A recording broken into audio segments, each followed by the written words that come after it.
May mga bagay talaga sa ating buhay na hindi natin maiiwasang pagsisihan.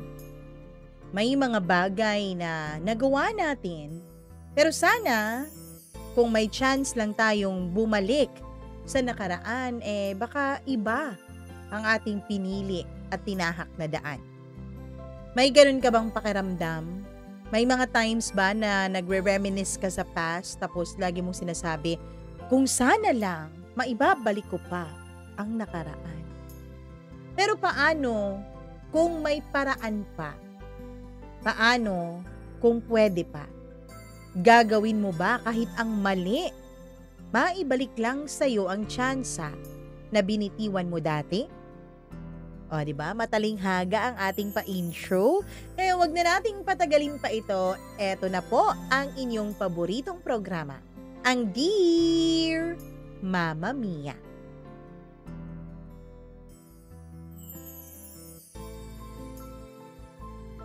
Sa dami ng pwede mong pagsisihan, ang isa sa pinakamasakit ay yung may binitawan kang tao na siya pala ang kinakailangan mo hanggang sa huli.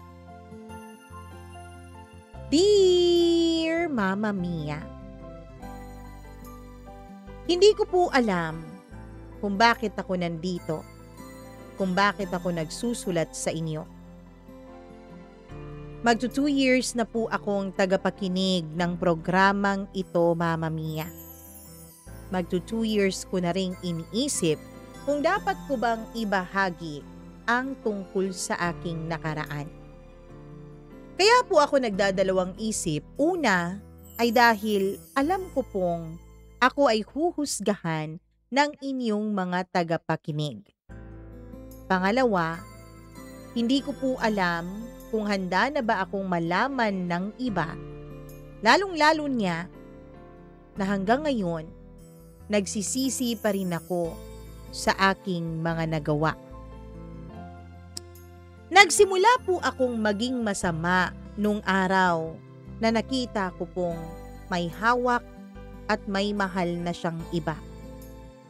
Nagsimula po akong manggigil. Nagsimula po akong magplano ng mali dahil ayoko pong nakikita na hawak-hawak niya ang kamay ng iba. Siya si Renz. Hindi niya tunay na pangalan, Mama Mia. At oo, dati ko po siyang minamahal at dati ko po siyang kasintahan. Ako po yung ex. Ako po yung iniwan. At ako po yung hindi makamove on kahit ilang taon na ang nakakaraan. Ang tagal ko nang pinilit kinalimutan yung mga alaala namin, Mama Mia.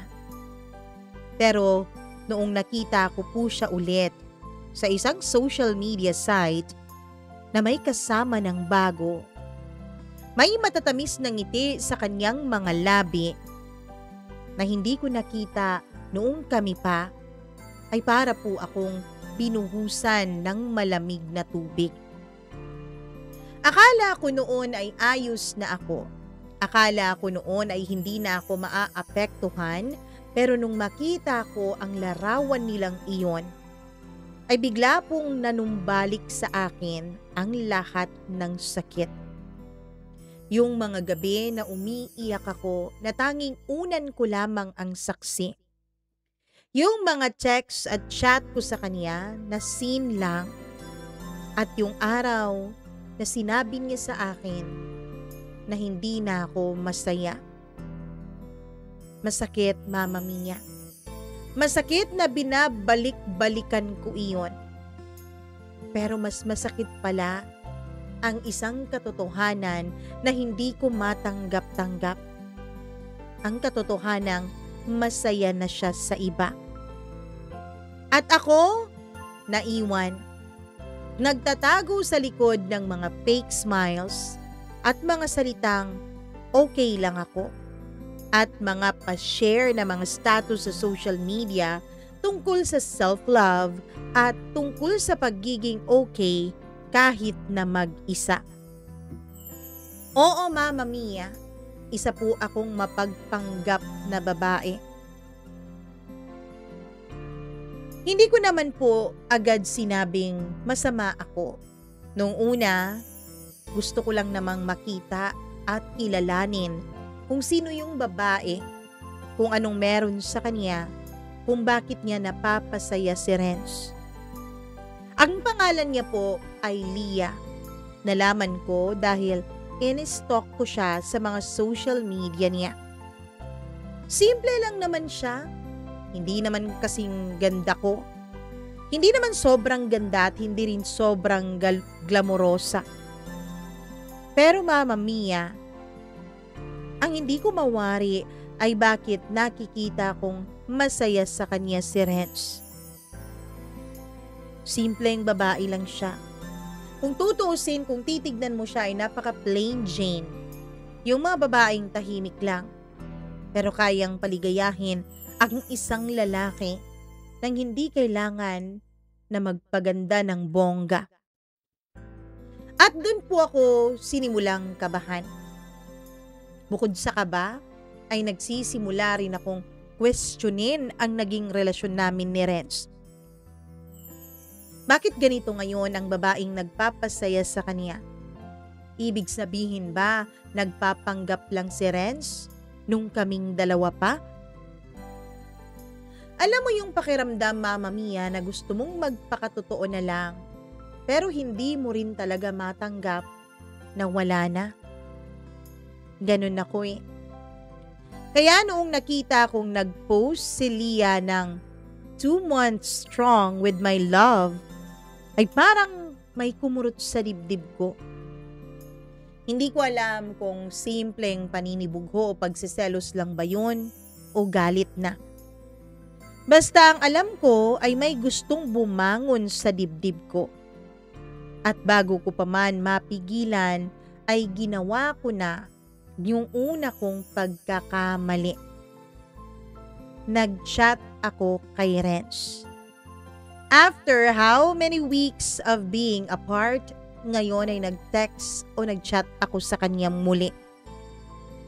Uy, kumusta ka na? Simple lang yung message. I made it sound casual. Na parang wala akong halong ibang motibo sa pangangamusta ko. Pero to be honest, Mama Mia, nanginig yung kamay ko habang tinatype ko yun. At nang mag-reply na nga siya ng, Uy, okay naman ako. Ikaw, kamusta? Doon ako parang nabuhayan ng loob. Kasi ibig sabihin, hindi niya ako ini-ignore. Ibig sabihin, wala rin siyang galit na nararamdaman sa akin. Ibig sabihin, may tsansa pa. Kasi nag-reply siya eh. Pwede namang baliwalain na lang niya yun, 'di ba? Doon nagsimula yung sunod-sunod na chat. Kamustahan lang nung una. Kwentuhan at mga simpleng, naaalala mo to? Kapag meron akong mga bagay na natatagpuan sa aking kwarto, o di kaya naman ay may mga alaalang bigla na lang raw sumusulpot sa utak ko, kahit na ang totoo ay planado ang lahat ng yon, Mama Mia. Hanggang sa isang araw ay bigla ko na lang naramdaman na parang bumabalik na po yung dati. Yung dating tawanan, yung dating asaran, yung dating midnight talks naming dalawa na inaabot ng 3:00 ng madaling araw. Alam kong hindi ito tama. Alam kong mali ito. Alam kong may girlfriend na siya. Pero Mama Mia, mas malakas pa rin ang hatak ng kilig at ang hatak ng pagmamahal ko para sa kanya kesa sa hatak ng konsensya ko sa akin. Mama Mia, kapag hindi po kami magka-chat noon ni Renz at kapag wala po akong ibang ginagawa, ang pinagkakaabalahan ko po ay ang i-stalk pa rin ang girlfriend niya. Nakita ko na yung babae ay yung babaeng hindi mo mahahanap sa mga bars. Yung mga babaeng hindi sumasali sa mga inuman ng mga lalaki. Yung mga babaeng hindi maingay. Yung mga babaeng ang tropa ay puro mga babae lang din o di kaya naman ay wala talagang katropa-tropa. Yung mga babaeng hindi mahilig sa fashion, hindi maporma. Pero sa simpleng ngiti niya, makikita mo kung bakit siya nagustuhan ni Renz. Kung bakit siya minahal ni Renz. Kung bakit natutuwa at nasasayahan sa kanya ang lalaking dati kong minahal. Kasi totoo siya, Mama Mia. Kasi hindi niya kailangang magpaganda. Hindi niya kailangang magpanggap na mas ganda siya, na sexy siya. Hindi niya kailangang magsuot ng mga damit para mapansin ng iba. Samantalang ako naman, Mama Mia, ako po yung total opposite niya. Sobrang magkabaliktad kaming dalawa ni Leah. Iba yung dating ko. I'm loud, confident, at sobrang palaban. Hindi ako yung babaeng tumatahimik na lang kapag may nang-aaway. Hindi rin ako yung babaeng nahihiyang ipakita sa mundo ang kaseksihan ko. Ako yung babaeng alam kung ano ang gusto niya. Ako yung babaeng alam kung anong ninanais niya at alam rin kung paano niya makukuha ang lahat ng gusto niya sa buhay. At sa pagkakataong yun, wala akong ibang gusto, Mama Mia. Wala akong ibang ninanais, kundi ang makipagbalikan kay Renz. Yes, Mama Mia. After so many weeks and months, na-realize kong gusto ko ulit si Renz. Kaya naisip ko, boyfriend-girlfriend pa lang naman eh. Hindi pa naman mag-asawa, 'di ba? Wala pa namang papel, wala pa namang kadena. Kaya kung gusto ko siya, bakit hindi ko siya ipaglaban? Bakit hindi ko gawin ang lahat para mapasakin siya? Ang problema nga lang, Mama Mia, alam kong kapag ipinaglaban ko si Renz, kapag ginusto ko siyang makuha ulit, ay dapat handa ako na may ibang masasaktan. May kailangang masaktan para mapasakin siyang muli. Hindi naman po ako masamang babae, Mama Mia. Oo, I'm loud, I'm confident, and I'm a fighter. Pero hindi naman po ako yung nananakit ng kapwa ko. Kaya lang kapag mahal na mahal mo talaga ang isang tao, kapag gustong gusto mo talaga siyang mapasayo ulit, ay kailangan mong pumili. At ako, Mama Mia, bilang sobra-sobra pa rin ang pagmamahal ko para sa ex-boyfriend ko, ay pumili po ako. Pinili kong maging kontrabida. Pinili kong maging kontrabida sa buhay ni Leah. Kaya naman ang ginawa ko, hindi dapat tahasan. Kilala ko kasi si Renz. Alam kong hindi siya basta-bastang nakukuha sa santong dasalan. Hindi rin siya makukuha sa santong paspasan. Dapat ang ginagawa mo kalkulado, planado. Kaya ang unti-unti kong nilalapitan ay ang girlfriend niyang si Leah. Sa una, simpleng friend request lang ang ginawa ko sa kanya. Tapos, nagla-like o nagre-react ako sa mga post niya. Hanggang sa nag-chat na nga ako. Ito ay siguro mga almost 1 month ng pagla-like at pagre-react ko sa mga post niya. Hi, you're Renz's girlfriend, right? Alam niyo ang cute yung dalawa. Sabi ko, kahit na ang totoo ay ayoko naman talagang aminin na cute silang tignan dalawa. Hindi niya ako inignore. Bagkus ay sumagot siya sa chat ko. Hi, oo. Di ba ikaw yung ex niya? Nice to meet you. Wow. Wala nga siguro siyang masamang buto sa katawan. Kasi 'di ba, alam pala niyang ex ako eh. Pero inaccept niya yung friend request ko. Tapos eto siya, nagre-reply din sa mga chat ko. Mabait siya, Mama Mia. Kung tutuusin, parang sumobra nga eh. Parang ibig kong isipin na baka pamamlastik lang niya ito. Pero Mama Mia, habang nakakausap ko siya, ay tila mas lalo akong naiinis sa sarili ko. Mas lalo akong naiinggit sa kanya. Mas lalo kong nakikita kung anong meron siya na wala ako. Naging constant ang chat naming dalawa ni Lia hanggang sa naging friends na nga kaming dalawa. Nagkukwentuhan kami tungkol kay Renz. At doon ko nalaman ang lahat. Kung paano sila nagkakilalang dalawa, kung paano siya niligawan ng ex-boyfriend ko, at kung paano siya sinusurpresa nito tuwing monthsary nila. At habang kinukwento niya yun sa akin through chat, ako naman, Mama Mia, ay inis na inis. Pero pinigilan ko ang sarili ko. Pinili kong mag-isip ng mga magagandang pwedeng sabihin. Yung mga bagay na alam kong gusto niyang marinig. Kaya ngumingiti ako, pero ang loob ko ay parang may bumibiyak na. Hanggang sa isang gabi ay nag-message siya sa akin. Hi Julia, minsan ba nasaktan mo si Renz?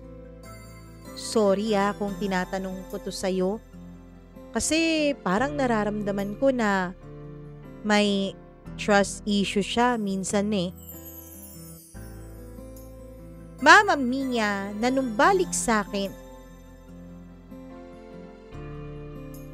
ang nagawa kong pagkakamali noon sa relasyon namin ni Renz. Kaya naman sinagot ko na lang siya. Oo, minsan. Pero alam mo, mabait siya.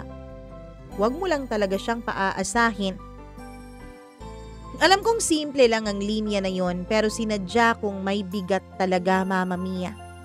Sinadya kong huwag aminin sa kanya ang totoo kong nagawa kay Renz. I'm not really sure kung sinabi na ni Renz sa kanya. Ang gusto ko noon ay kunin ang pagkakataon na yon para magtanim ng duda sa kanya. Para isipin niya na kaya may trust issue si Renz sa kanya ay baka isipin ni Lia na may pagmamahal pa rin si Renz sa akin kahit konti dahil hindi pa ito tuluyang nakaka-move on sa akin. Mama Mia, bukod kay Lia ay nakaka-chat ko rin si Renz. Nagpanggap akong kaibigan. Nagpanggap akong ayos na sa akin ang paghihiwalay naming dalawa. At dahil nga sa mga sinasabi ko kay Renz at sinasabi ko kay Lia, nagko-confide na rin si Renz sa akin. Ang sabi niya, nag-iba na raw si Lia. Madalas na raw silang nag-aaway. Madalas na rin daw mas tahimik si Lia sa kanya. Si Lia daw kasi ay tahimik sa ibang tao pero hindi naman kay Renz. Kaya lang, nitong mga nakaraang araw raw sabi ni Renz ay nag-iba na rin si Lia. At ako naman noon, Mama Mia, ay tumatahimik lang. Kunwari ay ina-advisean ko siya na ayusin ang relasyon nila. Kunwari ay ina-advisean ko siya na intindihin na lang ang girlfriend niya. Pero sa loob-loob ko, Mama Mia, alam ko, unti-unti na akong nagtatagumpay. Dumating yung araw na nag-chat sa akin si Renz. Gusto niyang makipagkita. Mama Mia, halos lumundag at tumili ako noon sa sobrang sayang aking nararamdaman. Pero syempre, hindi ko pinahalata. Ngayon na? Busy ako ngayon sorry Sabi ko kahit ang totoo ay atat na ako. Ang totoo ay kaya kong iwan ang trabaho ko anumang oras para lang makapiling siya. But I know, Mama Mia, na baka isipin niya na lagi akong available for him. Kaya ang ginawa ko ay nagkunwari akong busy. Nagkunwari akong mag-set ng schedule the next day. At yun, nagkita nga kami, Mama Mia. Sabi niya, coffee lang daw. Catch up, ganun. Pero sa totoo lang, ako yung may ibang agenda para sa aming dalawa.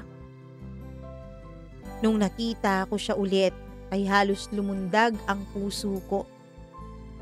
Parang walang nagbago. Yung ngiti niya, yung boses niya, yung paraan ng pagtingin at pagtitig niya ay parehong-pareho pa rin.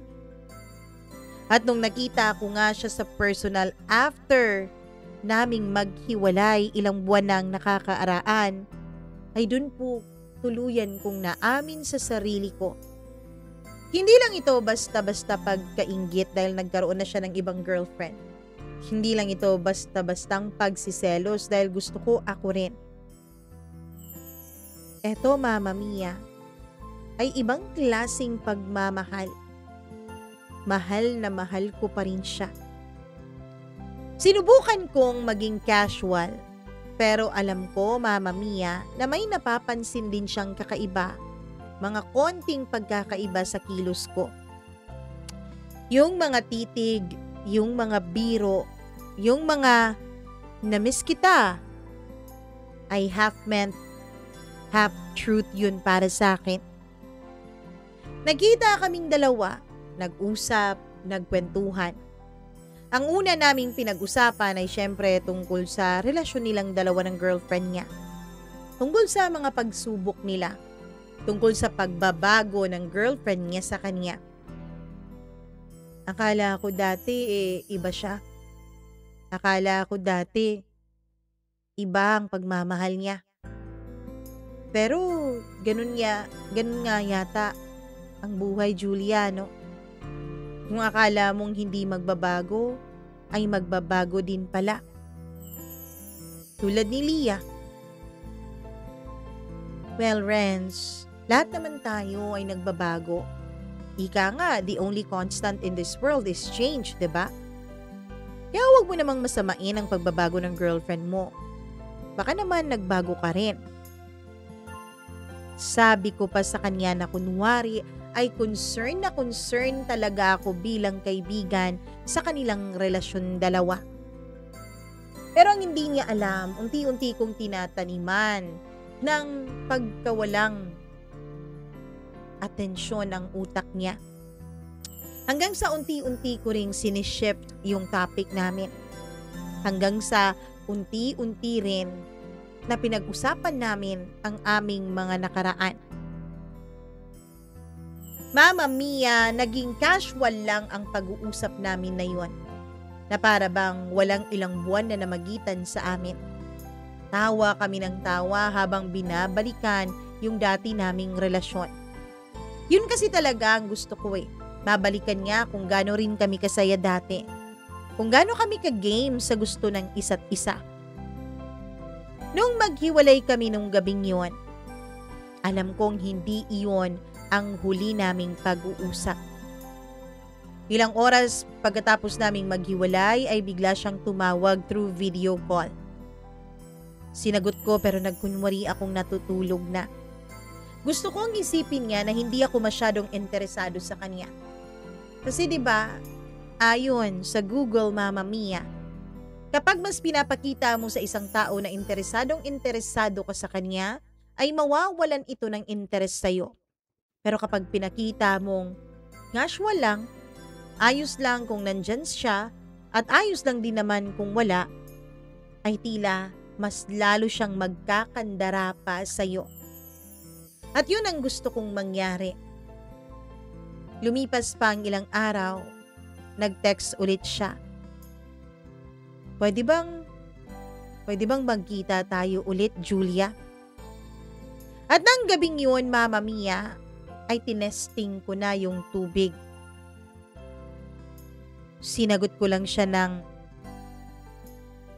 alam mong mali to, Renz, diba?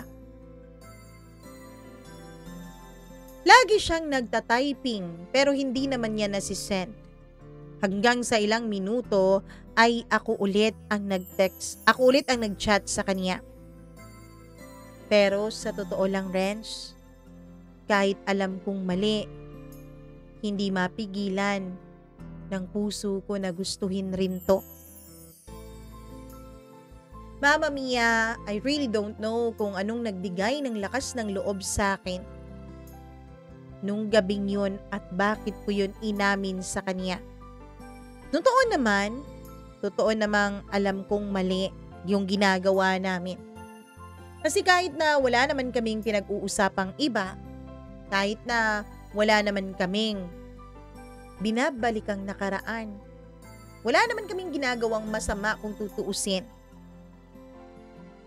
Alam naming pareho na hindi dapat tong ginagawa namin kasi micro-cheating na to. Hinili ko pa ring sumakay sa tukso kahit alam kong hindi ito tama. Mama Mia, nagkita kami ni Renz sa dati naming tagpuan dalawa. Dapat daw ay magkausap lang kami. Gusto niya raw talaga na merong mapagsabihan ng kaniyang problema. At ang sabi pa niya, Mama Mia, gusto rin daw niya na pag-usapan namin ng maayos ang tungkol sa aming nakaraan para magkaroon daw kami ng closure kuno. Pero nang makita ko siya, Mama Mia, yung amoy ng pabango niya, yung ngiti niya, yung mga mata niyang dati kong tinititigan habang magkaisa ang aming mga katawan, ay bumalik ang lahat. Tapos mas nagulantang pa ako sa kanyang sinabi. Julia, na-miss kita, sabi niya. Hindi ko alam kung totoo ba yun o dahil lang yun sa nagkakalabuan silang dalawa ni Lia. Pero wala na akong pakialam kung ano ba ang rason kung bakit niya nasabi sa aking namimiss niya ako. Basta ang alam ko lang nung mga panahon na yun, Mama Mia, ay namiss ko rin talaga siya. Pagkatapos naming magkape, ay nagyaya siyang mag-drive. Sabi ko, saan naman tayo pupunta? Gabing-gabi na. Kahit saan. Gusto ko lang ng katahimikan. At gusto ko ring makasama ka. At nun na nga, Mama Mia, yung katahimikan, napalitan ng mga titig. At yung mga titig, napalitan ng paghawak kamay, pagyakap habang nakamotor kaming dalawa. At yung mga hawak at yakap habang nasa motor ay nauwi sa halikan nung nasa isang overlooking na parte na kami nung syudad. Hindi ko man sabihin, alam kong doon nagsimula ulit ang mga kasalanan ko. Isang halik lang yun, Mama Mia. Isang halik pero parang nagising lahat ng mga damdaming matagal ko nang dapat inilibing sa pagitan namin. Malalim ang halik na yon. Pagkatapos naming maghalikan ay sinabi pa niya sa akin na na-miss daw niya ang mga labi ko. At nang inihatid na niya ako pauwi sa amin, kinapa ko po ang dibdib ko. Tinanong ko ang sarili ko kung ano ba talaga ang nararamdaman ko. Kung nagigilty ba ako o kung ano. Pero Mama Mia, wala po akong guilt na naramdaman noon. Ang naramdaman ko lamang ay tuwa at sobrang kilig. Kasi alam ko, Alam ko kahit sandali lang ay naging akin ulit si Renz. Simula nung gabing nagkahalikan kaming dalawa, ay nagsimula na ulit kaming mag-chat araw-araw. Yung mga chat namin, Mama Mia, ay hindi na po gaya ng dati. Hindi na lang simpleng kamustahan. Hindi na lang simpleng pag-uusap tungkol sa mga problema bilang magkaibigan. Ang pag-uusap namin ngayon ay alam naming kailangan na naming ilihim. Oo, Mama Mia. Lihim. Kasi kahit wala kaming sabihin sa isa't isa, alam namin na yung halik na yon ang siyang nag-umpisa ulit ng lihim na relasyon sa pagitan ng mag-ex na hindi pa rin talaga tuluyang nakaka-move on sa isa't isa. Lihim na relasyon ng isang babae at ng ex niya na may minamahal ng iba.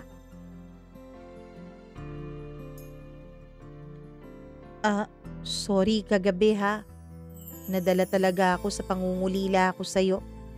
Sabi niya sa akin. Ayos lang yun. Huwag kang mag-alala. Naiintindihan ko naman ha. Pero, alam nating mali pareho yun. Kaya lang, pareho nating hindi napigil ang ating damdamin. Don't worry, Renz. Wala naman akong balak na sabihin kay Leah ang lahat. Sabi ko. Salamat. Salamat at naiintindihan mo ko. Alam mo, ikaw lang talaga ang bukod tanging nakakaintindi sa akin. Mama Mia, kahit ganun ng kanyang sinasabi ay ramdam ko naman na takot siya. Ramdam ko na takot siya na baka malaman ni Leah ang totoo. Hindi ko lang alam kung natatakot ba siya dahil ayaw niyang mawala si Leah sa kanya o natatakot siya dahil ayaw niyang mabansagan na manloloko siya. Mas takot ako, Mama Mia. Mas takot ako noon na malaman ni Leah, lalo pat hindi pa ako sigurado kung ako ba talaga ang pipiliin ni Renz sa huli. Takot akong mawala siya ulit. Kaya kahit alam kong mali ay pinanindigan ko na. Kahit alam kong gusto ko sanang maghiwalay na sila agad, ay naging pasensyosa ako. Inantay ko ang tamang pagkakataon. Gusto ko munang masigurado na mahal na niya ako. Ulit. Kaya tuwing nag-aaway sila ni Leah, ako ang laging nandyan para maging takbuhan ni Renz. Tuwing may problema siya, ako yung laging tagapakinig at laging tagapayo sa kanya. At tuwing gusto niyang tumakas sa realidad ng kanyang buhay na punong-puno raw ng pasakit at pasanin, ako yung laging handa para maging pahingan niya. Ako yung laging taguan niya kapag ayaw niyang harapin ang realidad ng buhay. Mama Mia, hindi ko po mapigilang isipin na baka ako pa rin talaga ang mahal ni Renz. Baka ako pa rin talaga ang nilalaman ng puso niya. Kasi 'di ba? Kung hindi niya ako mahal, bakit ako pa rin yung hinahanap-hanap niya sa dulo? Bakit ako pa rin ang kinakailangan niyang puntahan kapag lugmok na siya sa mundo? Ang hindi ko lang alam, Mama Mia, ay habang lumalalim pala kami sa lihim naming pagtatagpo at relasyon, ay mas lumalalim din pala yung sugat na dinudulot namin sa bawat isa at kay Leah. Sa totoo lang, Mama Mia, hindi naman po talaga ako masamang tao. Wala naman talaga akong gustong saktan. Hindi ko rin naman gustong saktan si Leah. Pero habang tumatagal, lalo kong nararamdaman yung inis ko sa kanya. Parang bawat ngiti kasi niya ay insulto sa akin. Parang bawat pagpo-post niya ng picture nilang dalawa ni Renz ay sinasampal ako ng isang realidad na hindi ko pwedeng gawin yon. Kasi tinatago ako ni Renz.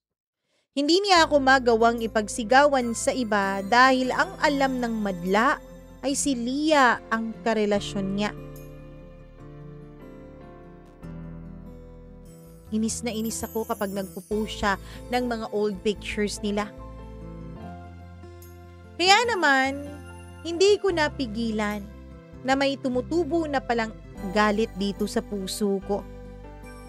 Hanggang sa nagsimula ulit akong gumawa ng kakaibang paraan. Fake account, dummy account, anonymous na mga messages, mga screenshots na edited. Oo, Mama Mia, screenshot na edited, tapos sinisend ko kay Renz. Hindi niya alam na ako yun. Sinasabihan ko si Renz na mukhang may iba na si Lia. Sinasabihan ko rin si Lia na baka niloloko siya ni Renz. Gumagawa ako ng mga fake screenshots. Gumagawa ako ng kung ano-anong kwento gamit ang ibang dummy account. Syempre, Mama Mia, hindi ko po pinahalata na ako yun.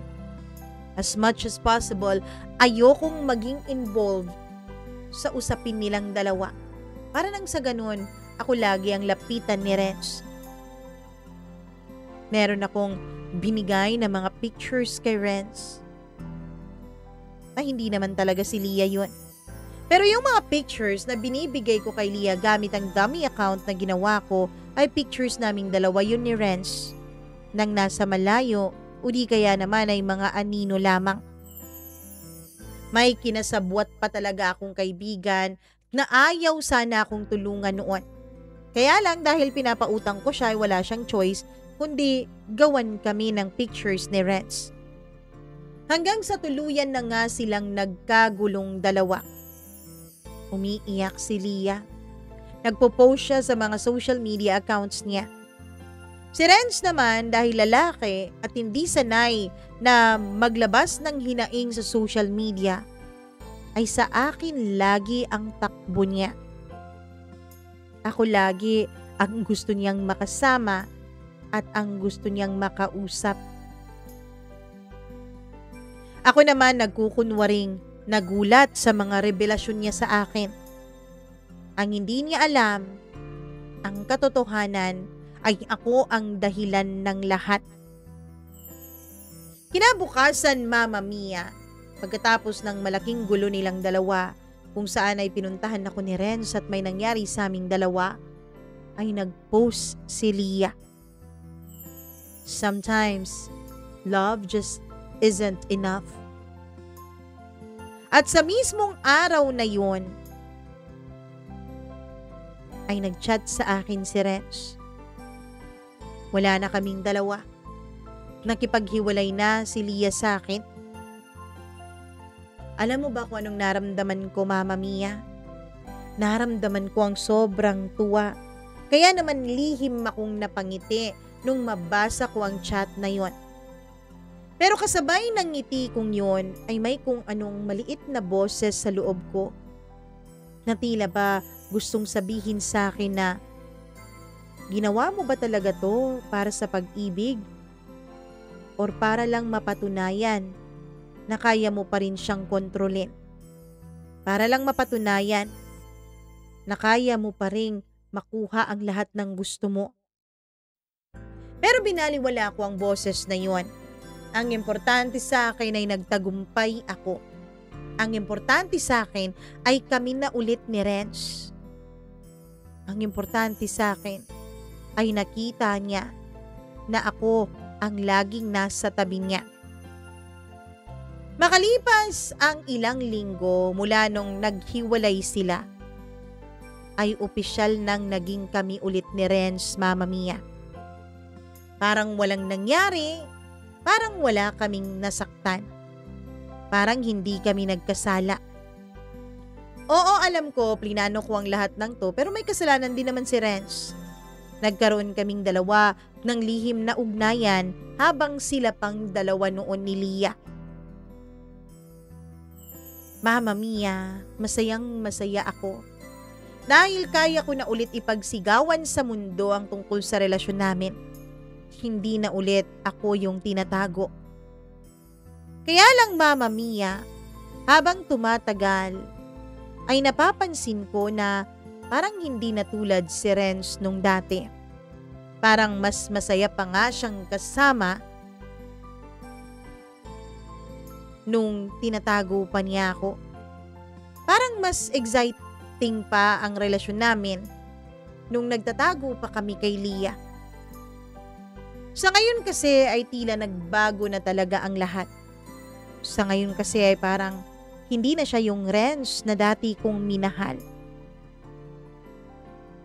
Parang naging tahimik si Renz. Parang madalas siyang malungkot.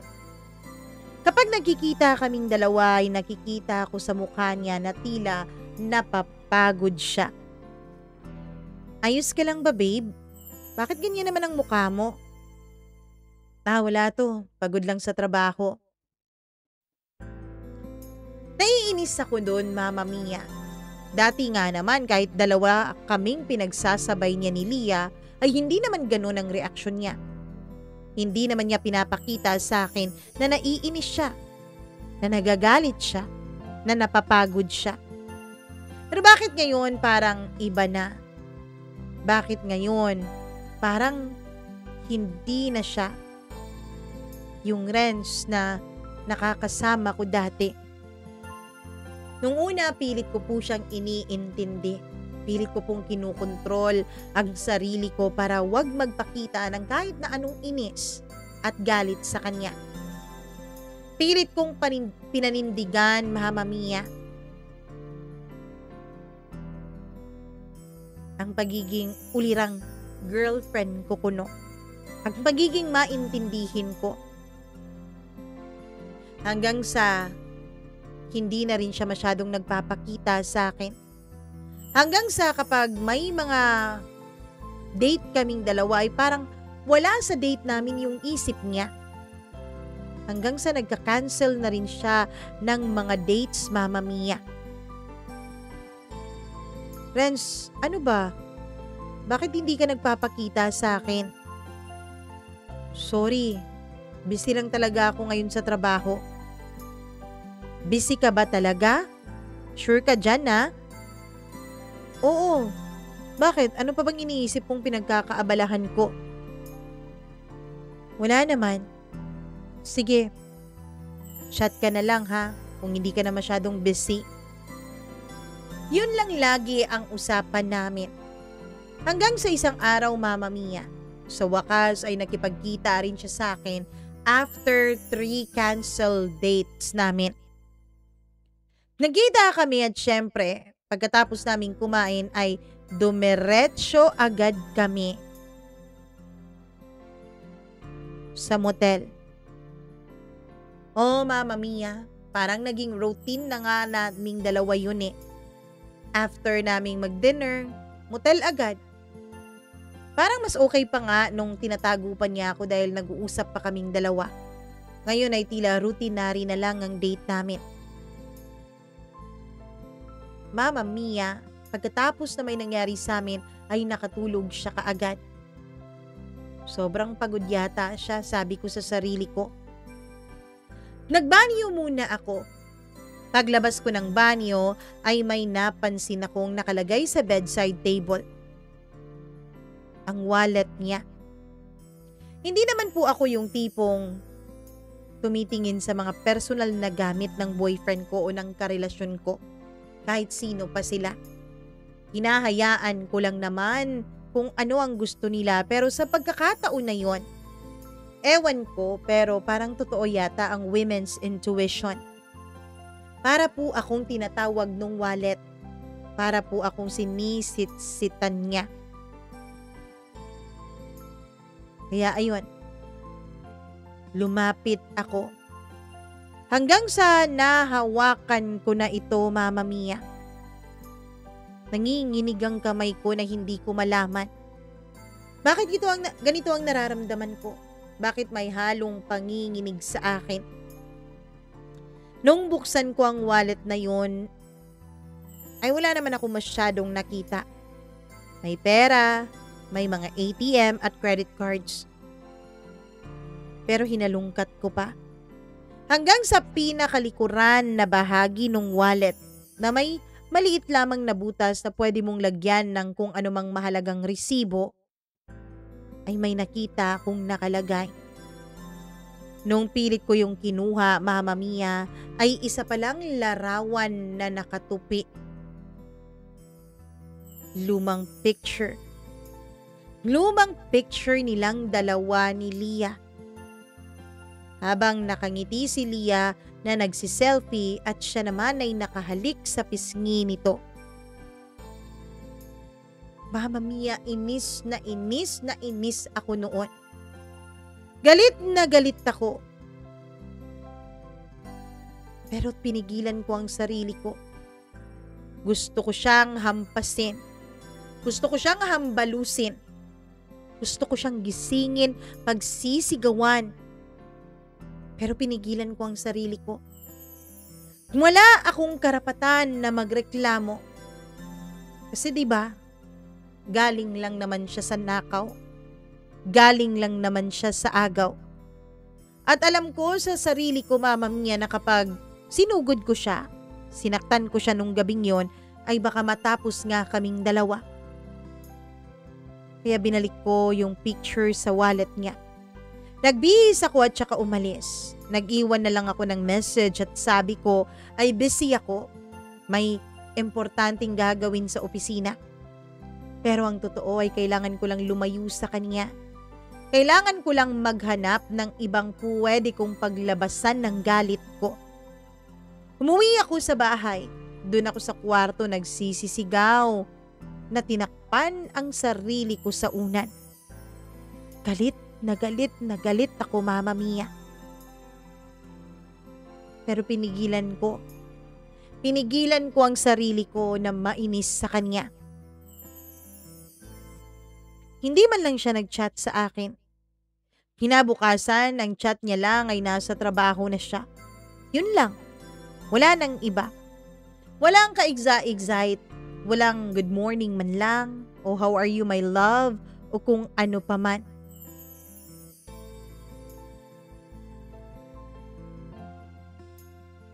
Mama Mia, ilang araw kaming hindi nagkita. Hanggang sa inaya ko siya na mag-dinner kaming dalawa. Monthsary kasi namin eh. Sige, titignan ko kung hindi ako busy, sabi niya. Ano ba? Huwag ka na ngang masyadong busy ngayon. Monthsary natin eh.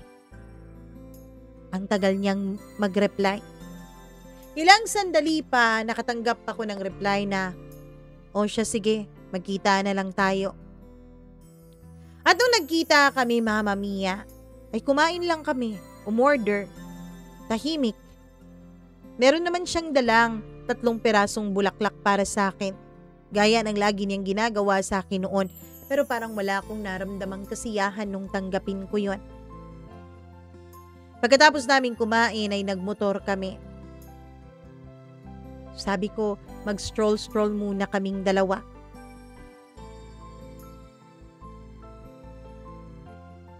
Habang naglalakad kami sa isang parke at kumakain ng kwek-kwek ay tinanong ko siya. Namiss mo siya, no? Gulat na gulat siya na nakatingin sa akin, Mama Mia. Pilit akong ngumiti. Hindi naman ako magagalit eh. Alam ko naman na nag-jump agad tayo sa isang relationship pagkatapos niyo. Namiss mo ba siya? Pinipilit ko talagang pigilan ang sarili ko na mainis at sigawan siya. Sa totoo lang, hindi ko alam, Julia. At dun ako kinabahan, Mama Mia. Kasi kahit ako na yung kasama niya, alam kong hindi pa rin ako yung laman ng isip niya. Buti pa nga siguro noon na nagtatago pa kami. Nalihim pa namin ang aming relasyon. baka ako pa ang nasa isip niya. Okay, naiintindihan ko naman, sabi ko. Pwede bang ihatid mo na ako pa uwi? Pagdating namin sa bahay ay nagsorry siya ulit. Pero parang wala akong nararamdaman noon, Mama Mia. Ilang araw ang lumipas, naging back to normal kaming dalawa. Update lang, dinner, motel, tsaka uwi agad. Ganon. Sabi ko sa sarili ko magiging great performer ako. Magiging magaling akong girlfriend para ako ang piliin niya. Para maramdaman niyang mahal niya ako. Pero isang gabi, Mama Mia, isang gabi ay bigla na lang siyang nagpaalam.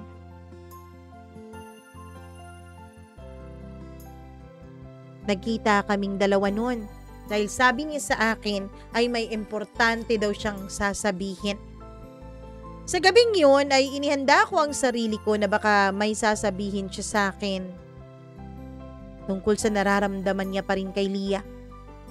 Pero sa kabilang banda ay umaasa pa rin ako na sana nga ang sabihin niya sa akin ay handa siyang gawin ang lahat para maging maayos kami. Pero habang kumakain kami, ay bigla siyang nagsalita ng mahina. Gusto ko munang mapag-isa, Julia. Gusto ko lang munang ayusin ang sarili ko. Sabi niya. At ako syempre ay hindi pumayag, Mama Mia. Ano? Anong ibig mong sabihin, ha, Renz? Ano, ako na naman ba ang iiwan mo? Julia, hindi naman sa iniiwan kita. Alam mo naman siguro kung paano tayo nagsimula, 'di ba? Alam mo naman siguro na nagsimula tayo dahil nagkakaproblema kami noon ni Lia. Gusto ko munang siguraduhin ang sarili ko. Gusto ko munang makasigurado para hindi naman unfair sa'yo. Renz naman, ayos lang naman sa akin eh. Alam ko naman na may nararamdaman ka pa sa kanya. Ayos lang naman sa akin na nandito ako habang nagpapagaling ka. Ayos lang naman sa akin na tutulungan kita habang inaayos mo ang sarili mo. Pero, Julia, hindi ko maayos ang sarili ko. Lalo kapag kasama kita. Ang gusto ko rin ayusin mo rin yung sarili mo. Ang gusto ko rin mawala yung guilt sa dibdib mo dahil alam kong nagigilty ka. Kasi one way or another, niloloko natin noon si Lia. Mama Mia, doon ko naramdaman yung bigat ng lahat. Lahat ng ginawa kong paninira sa kanilang relasyon. Lahat ng kasinungalingan na pinanday ko para lang magiba sila.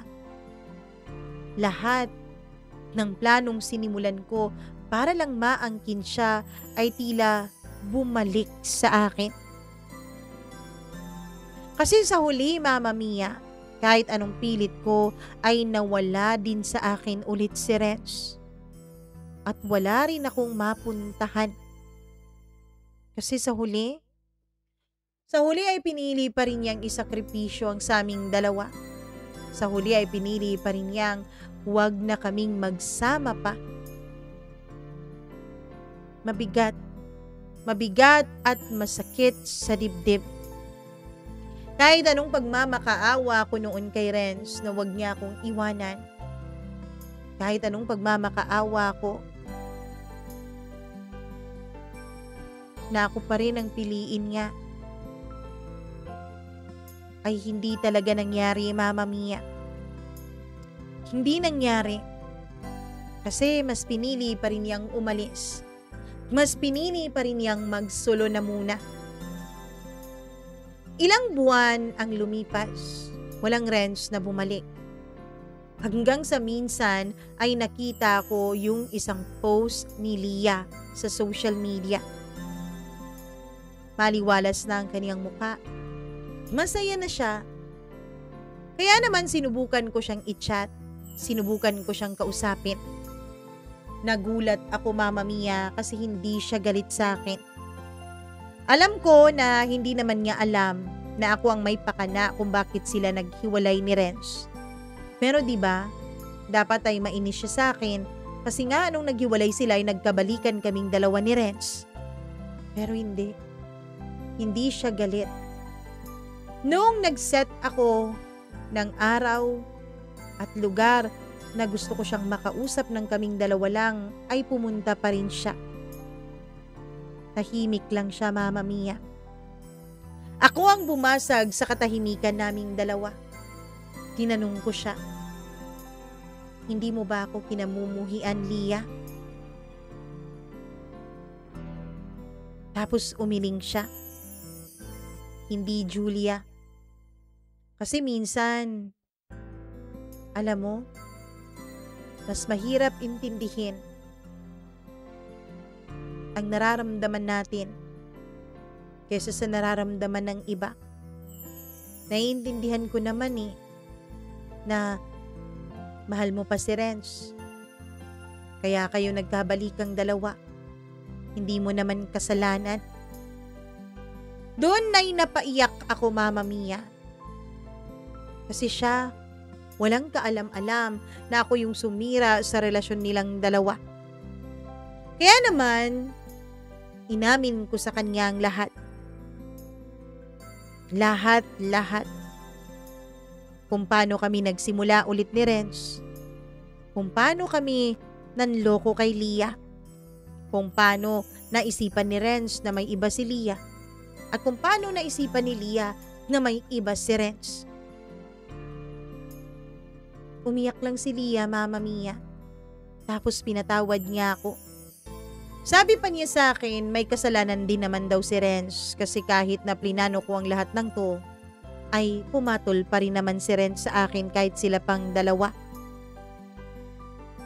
Grabe ang babaeng to. Yung iniisip ko dati na baka pinaplastic lang ako ay hindi naman pala, Mama Mia.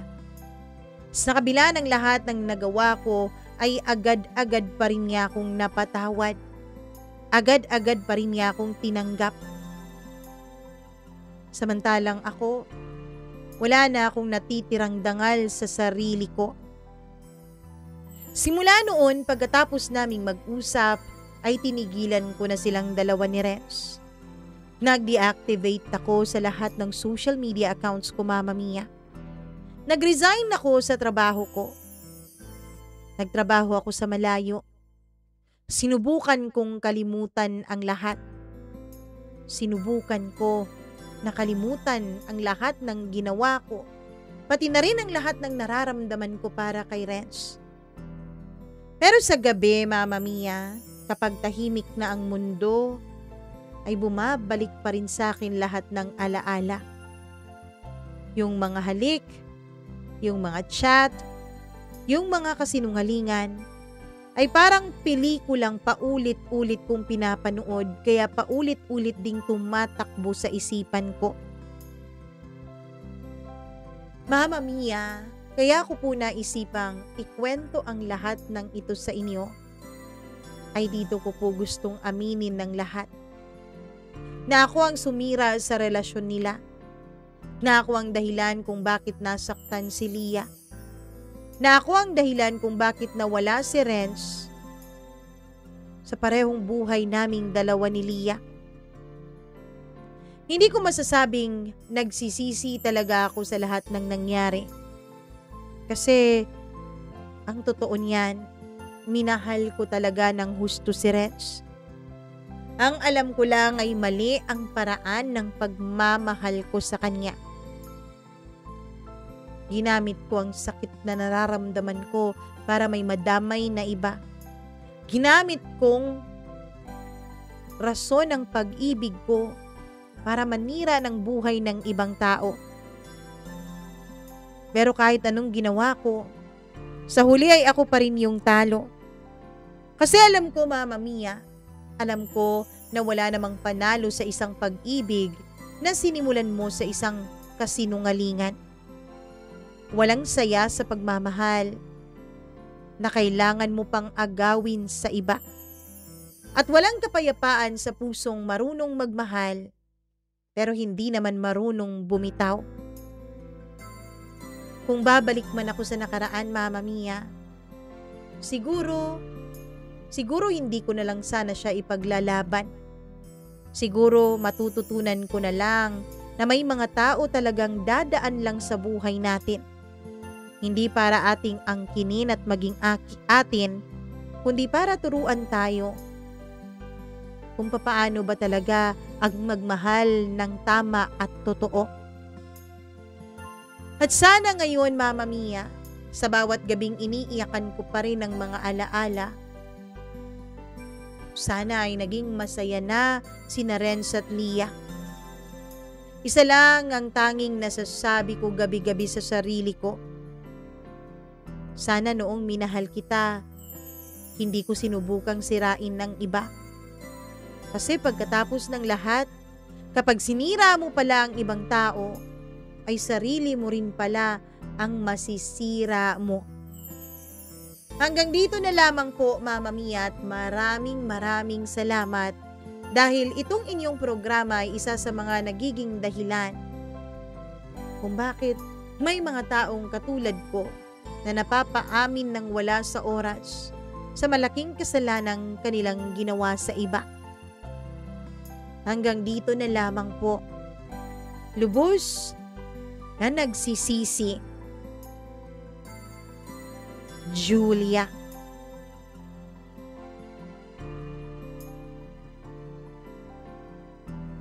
Grabe talaga ang nagagawa ng isang tao sa ngalan ng pag-ibig at pagmamahal, sa ngalan ng, alam mo na, kasiyahan, sa ngalan ng kaligayahan sa puso, sa ngalan ng pakikipag-ugnayan sa kaniyang mahal. Iba talaga ang nagagawa. Grabe talaga. May iba na nasisira ang sarili nila, may iba naman na nakasira ng iba. Pero itong ating letter sender na si Julia, pareho niyang nasira yung iba at yung sarili niya. Anyways, Julia, nangyari na ang mga nangyari, kaya ang kailangan mo na lang gawin ay patawarin ang iyong sarili. Mahalin ang sarili mo at patawarin ang sarili mo sa mga nagawa mo dati. Wala na tayong magagawa dun Sabi mo kung mababalikan mo lang ang nakaraan, ang kaso nga lang, hindi.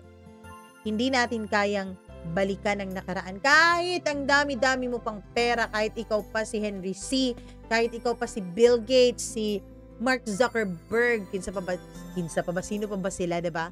Kahit ikaw pa si Elon Musk, ayun, hindi mo talaga maibabalik ang oras. Yun ang yun ang pinakamahal. Kasi priceless talaga ang time. So, wala ka nang magagawa na balikan ng panahon. Ang kailangan mo na lang gawin talaga ay tanggapin. At ang kailangan mong gawin ay siguraduhin mo ngayon na wala ka nang ibang gagawin na pagsisisihan mo balang araw. Na wala ka nang ibang gagawin na i-wish mo balang araw na sana kaya kong balikan yun. Dapat baguhin ko yun. Yun ang sisiguraduhin natin sa ngayon sa ating mga sarili. Anyways, ang wish ko ay sana maging masaya talaga yung si Lia kasi napakabait niya. Ang ganda-ganda ng puso niya. Kaya kahit sabi mo plain Jane lang siya, simple lang siya, ay nako. Maganda pa rin talaga siya kasi ang ganda ng kanyang puso. Kaya sana matuto tayong lahat mula kay Lia at matuto din tayo mula kay Julia na huwag nating pairalin ng ating mga nararamdaman at huwag tayong maging selfish, lalo na pagdating sa pagmamahal. Sa mga nanonood ngayon, please do like and share this video. At kay Julia, thank you very much for sharing your story. At syempre sa inyong lahat, please do pakisigurado kung subscriber na ba kayo nitong channel natin. Kung hindi pa, please do subscribe and click the notification bell para lagi po kayong na-update sa tuwing meron po tayong bagong video na inilalabas. So please subscribe na and pakidamay nyo na rin yung isa pa nating channel na wala pa ring update hanggang ngayon, ang Encounters with Mama Mia. Hanapin nyo lang at subscribe nyo lang dahil sa mga susunod na araw, sige, pipilitin natin, meron na talaga yung upload. Ako naman, medyo na busy pa ang inyong Mama Mia. Kasi ang daming reunion, ang daming events. Kaya ayun, isa pa ako sa mga nag-organize. Feeling eh. Anyways, thank you very much sa inyong lahat. At sa ating mga subscribers, maraming salamat sa ating mga members na lagi pa rin nandyan. At minamahal tayo palagi. Hello sa inyo. Hi ako kay Freaky, kay Mila Raduban, na 4 months ng members natin. Hello rin kay Easy Gale, kay Gimaras Girl, kay Maureen Tugab na 3 months na. Hi din kay Maria Elena Abe na 2 months na. Kay Janice Linian na 1 month na at kay Evelyn Kawit na 1 month na rin. Kay Diane Martinez na 11 days na ating member. Ayun, 11 days as of recording this video. Ano ba to? October 16. Ayun, October 16 ang pagre-record natin ngayon. At kay Kulayin Bueno na nag-rejoin sa atin 10 days ago as of October 16. Maraming salamat po talaga sa inyong pagmamahal at pagsuporta at pagpapamember na rin syempre. At hello din ako sa ating mga subscribers na kahit hindi nagpapamember, lagi pa rin nagko-comment sa atin. Lagi pa rin tayong minamahal. Hi ako kay Lucky Capricorn. May lucky ba na Capricorn? Charot lang. Ay sa'yo, maraming salamat. Sorry, pero Capricorn kasi ako eh. Hi ako kay Richel Gel Angala. Tama po ba? Richel Helyangala. Ano po ba ang tamang pagkakapronounce nun? Hindi ko alam. Ay din ako kay Cutie Hot Mom. Maraming salamat. Kay Christine Ison. Hello sa'yo. Sabi niya, sana ads na lang lahat. Pinakyaw mo na lahat ng ads. Ay, hindi ko po alam yun. Si YT po ang naglalagay. Kaya pasensya na po ha. Pero alam nyo, ano talaga, nagpapasalamat talaga ako sa mga nagmamahal sa atin, sa mga hindi tayo iniiwan kahit na maraming ads. I love you. Ay din ako kay Pam Katong, maraming salamat. Kay Gia Cabs or G Cabs, hello sa'yo. Gladys Bakbak, Teresa Rhodes, ayun, ang ganda ng Rhodes o Rhodes. Ay din kay Merchie Vlog Bokalig. Kay Ailey Shokom, maraming salamat. Ayun, kay Gimaras Girl na nagko-comment pa rin. Hello sa'yo. Sagittarius D5, hi! Sabi niya mukhang lumit daw yung face ko. Talaga ba? Hindi ko alam. Hindi ko alam kung naglo-lose na ako ng weight. Kasi alam niyo na yung diet ko, 3 days lang. Tapos after 3 days, balik ulit mga 1 week. Tapos 3 days na naman. Ganun eh. Hindi ko alam, hindi ko ma-sustain. Ay din ako kay Era Mekizer, maraming salamat. Kay Glendora Cayetano, maraming thank you sa'yo. Irene Dumalian, hello. Marvy Montesilio, Colaija Negrita, Colasio, hello. Zaid Beth, ayun, maraming Zaid Beth, tama po ba? Kay Diz Limbo Caspilio Antonio, maraming salamat sa mga hindi po natin nabasa. Ay nako, baka sa susunod nating kwento ay inyong pangalan na po ang mababati natin dito. Pero sa ngayon, ang nais ko lamang ay kayo po ay hikayatin na mag-share din ng sarili ninyong mga kwento sa inyong buhay. All you have to do is to email that to us, mamamiacdo0317@gmail.com. Ako po si Mama Mia. Magandang araw sa inyong lahat. I love you. Mwah, mwah, mwah. See you soon. Ingat!